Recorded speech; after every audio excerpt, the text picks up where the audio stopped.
While in recent years, UFOs have been videotaped in record numbers around the world, and even above it, nowhere have there been more sightings of mysterious craft than over Israel. The inexplicably eerie UFOs caught on tape over the Holy Land are some of the most extraordinary images ever recorded. As incredible as it sounds, some experts even believe they are proof we are being visited by extraterrestrials. September 1996. This peculiar and fascinating image was filmed by a resident of an area called Kfar Saba. When the craft first appeared, it resembled an apple with a strange top and bottom. Amazingly, this incredible UFO was seen again in a different configuration the next evening. After it appeared a third night, the videographer marveled at its intricate design. Look here at the many forms it seems to take. One night, there are 3 lights on top. The second night, only 1. The third night, the lights take on the shape of a crown, and the entire object shrinks in size and turns a deep shade of orange. UFO researcher Michael Lindemann has never come across anything quite like this. Seeing the video of this thing, I must say it's very impressive, and I can't imagine what it is. It doesn't look like any prosaic object that I can think of. It doesn't bear any reasonable resemblance to a conventional aircraft of any kind. We showed the intriguing video to Dr. Bruce Maccabee. He offers a possible explanation for what we're seeing. The question is this image shape actually the shape of the object, or has it been modified by the camera? If it's on automatic focus, it likely tries to focus at a wrong distance. When that happens, you get an image in which the shape of the image is related to the aperture of the camera rather than the actual shape of the object. But how is it possible that the same individual, using the same camera, captured 3 separate images on 3 separate nights? If so, what are we really looking at? Maccabee cannot say for sure. This thing right here suggests to me that the actual shape of the object has not got round things like that on it. It was a very bright light, which may well be a UFO. But the shape of the object is probably not this shape. But this amazing, flying, structured craft has no earthly explanation. It was seen over the small farming village of Kibbutz Hatzor for 3 consecutive nights in August of 1996.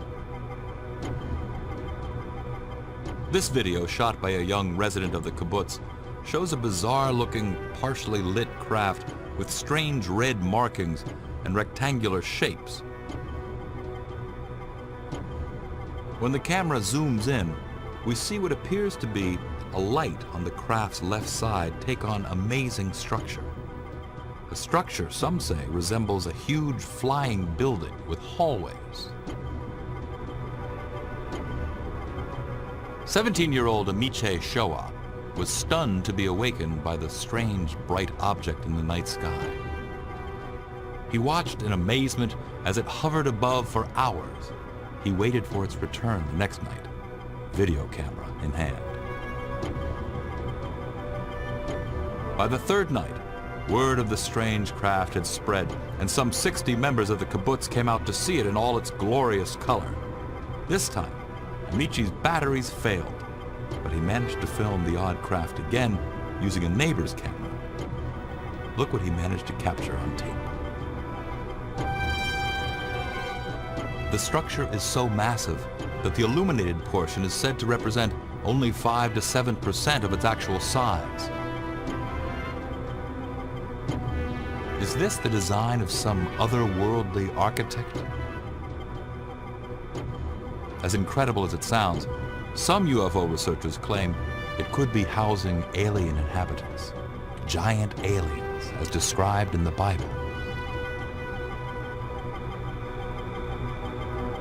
No one has ever seen one like this before. So it was captured on 2 separate nights, 1 separate morning. Over 100 people saw it. Barry Chamish is one of the most respected UFO investigators in Israel today. He believes that this is one of the most extraordinary UFOs ever caught on tape. What we're dealing with Hatzor is a very large UFO. This thing is not just a round disc. This thing's got windows. It's got 2 rows of windows or vents, or who knows what on earth they're shaped, because they are very odd, offbeat squares. And they managed to get a close-up of these vents. I mean, really close. You're right inside them. And they could be teeth for all you know. And you have no idea what's attacking you. But this orange structure, I believe it's energy vents or something. Something to do with venting energy. The kibbutz is near an Israeli Air Force base, but Chamish is convinced this is no military craft. Everything is wrong. The dimensions are wrong. The squares aren't quite squares. If it was a military vehicle, it hasn't come back. It's never been, the likes of it have never been seen ever again. Then what was hovering above Israel for 3 consecutive nights that summer? Obviously, if this is up in the sky, there's nothing that's supposed to be up in the sky that looks quite like that. It apparently is some object which has got that sort of a size to it in this level of blow-up. When they zoom in and get a structured image out of this, it just plain, it doesn't look like anything that I've ever seen. It doesn't look like any ordinary UFO, that's for sure, but it certainly doesn't look like an airplane or a blimp, balloons or whatever. This would have to be considered to be unknown. These unexplainable UFOs videotaped over Israel have never been sighted anywhere else in the world. Some believe the Holy Land may hold special significance for visitors from other worlds. Even Israeli television has broadcast images of possible UFOs on the news.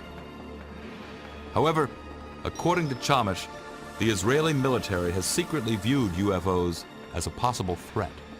Israel has never admitted to UFOs, and I know for a fact that our Air Force is chasing them constantly. I was in the Air Force. We were ordered not to tell anyone. This extraordinary footage may actually show a UFO being tracked by an Israeli military jet. The video was shot by a student named Gil Bar. I got my camera and zoom in on the object, and as I zoom in, the object began to get closer or brighter, and I didn't understand what it was. But what happened next is even more baffling. Visually, it appears as though the objects are interacting. Notice how the two seem to be checking each other out. But who is following who? Is the plane a fighter jet attempting to achieve lock-on or awaiting further instruction from the ground? Or is the orb engaging the jet in a little fun? Finally, the two seem to cross paths before the jet flies out of frame. It's an electronic cat and mouse game. You've got a high-flying surveillance plane throwing all this electronics on this disc, and this disc kind of bopping away from the waves or the beams. I think it was just playing with this plane. But there was nothing playful about this dramatic UFO encounter recorded on September 28, 1996, near the town of Rosh Ain, not far from Tel Aviv. Could this be a UFO being shot down, or two rival UFOs engaged in battle? Chamish believes the craft involved are not of this world. We don't have things like that in anybody's Air Force. And secondly, there was no shrapnel. There's no sparks. Nothing physical exploded. Chamish thinks that the UFOs over Israel are definitely not military aircraft, but may in fact be aliens, and their appearance may be cause for alarm. Well, what are they here for? I think there's every reason to fear these things.